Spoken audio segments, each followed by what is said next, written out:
Story 3 The Refreshment Ladies' Stand.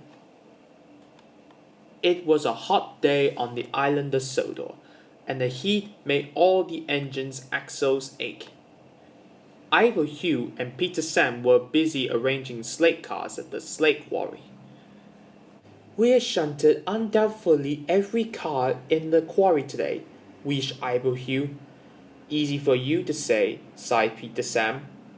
"I am unfortunately too thirsty to feel useful."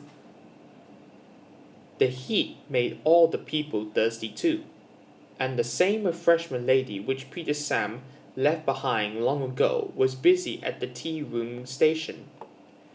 Mr. Percival called Peter Sam over to the station the next day. "The refreshment lady needs a new place for another refreshment stand," he said.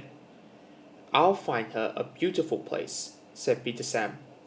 "I knew it," said the refreshment lady. "It will be a piece of cake." Peter Sam chuckled. "Refreshment stands don't live in cakes," he laughed. "Only bakeries do." "It's just my way of saying that it would be easy for me to find the right place, my dear engine," the refreshment lady replied. For the rest of the day, Peter Sam showed the refreshment lady across the Scarlowly line, but she couldn't think of anywhere to have a new refreshment stand. She felt disappointed when Peter Sam brought her back to the tea-room station. "Thank you for the ride, Peter Sam, but I don't know what to do. I can't make up my mind." "It's a shame to make a refreshment stand in each place." "That's all right," replied Peter Sam in dismay. Later that night, there was a storm. The engines were talking excitedly about it, everyone but Peter Sam. He was still thinking about the refreshment lady's stand. The next day, Mr. Percival arrived. "Peter Sam, I need you to help Rusty clean up the mess, while Fred is working on the Crowburn Gate route." "Yes, sir," said Peter Sam with spirit. As he arrived, he saw a familiar-looking cottage on the line. "Driver said that this cottage is no use," said Rusty. "That's not a shed," replied Peter Sam. "It's a railway coach." And it then gave him a clever idea. He told his driver his idea.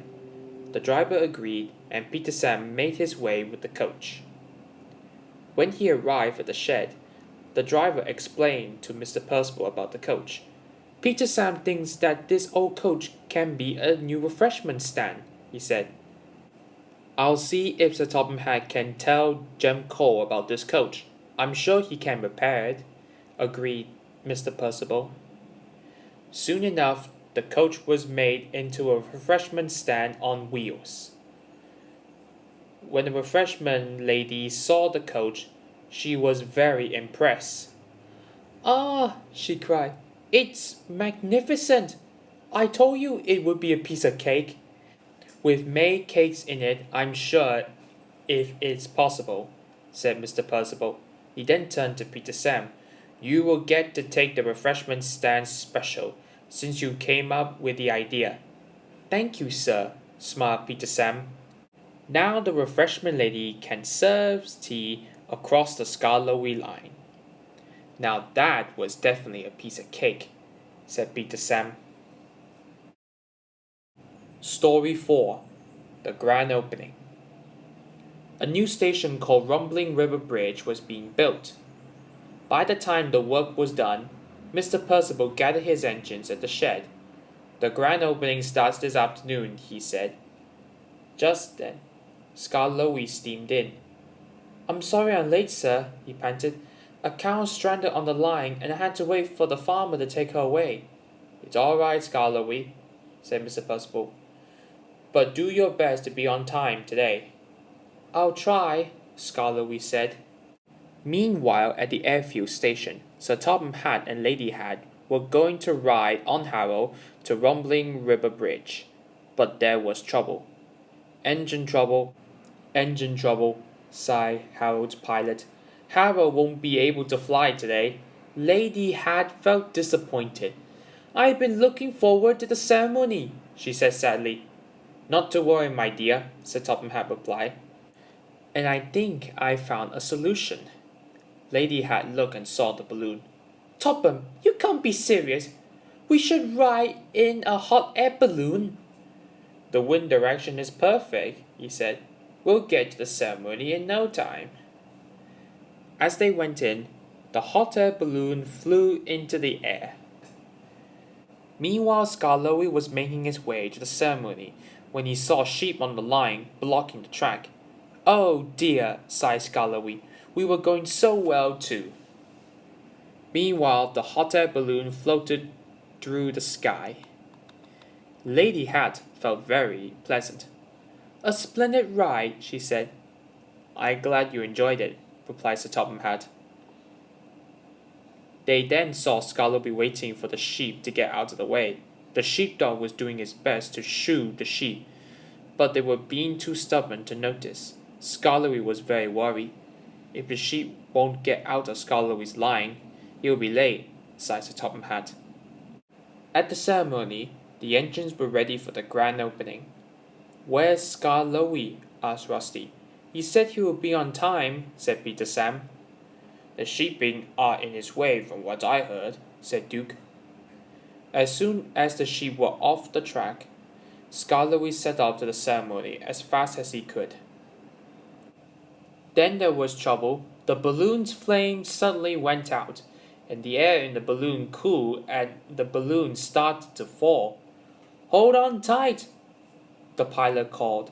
I want to get out now, wailed Lady Hat.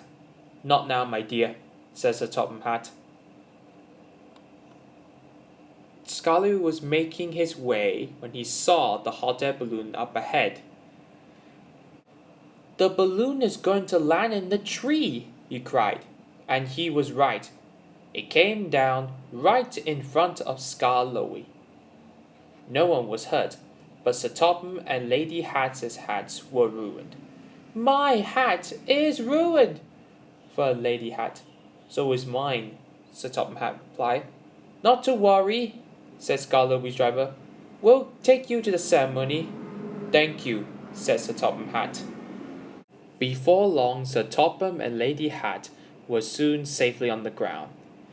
They boarded Skarloey's cab, and Skarloey steamed away. At last he finally arrived at the ceremony with his important passengers. Sir Topham Hatt then declared the new station open, and he cut the ribbon. We would like to thank Skarloey for bringing us to the new station on time. Everyone cheer. Despite the delay with the sheep in your way, said Rusty. Yes, indeed, said Skarloey, and because of that, myself, Sir Topham Hatt, and Lady Hat managed to arrive at the ceremony on time, and together they all enjoyed the ceremony.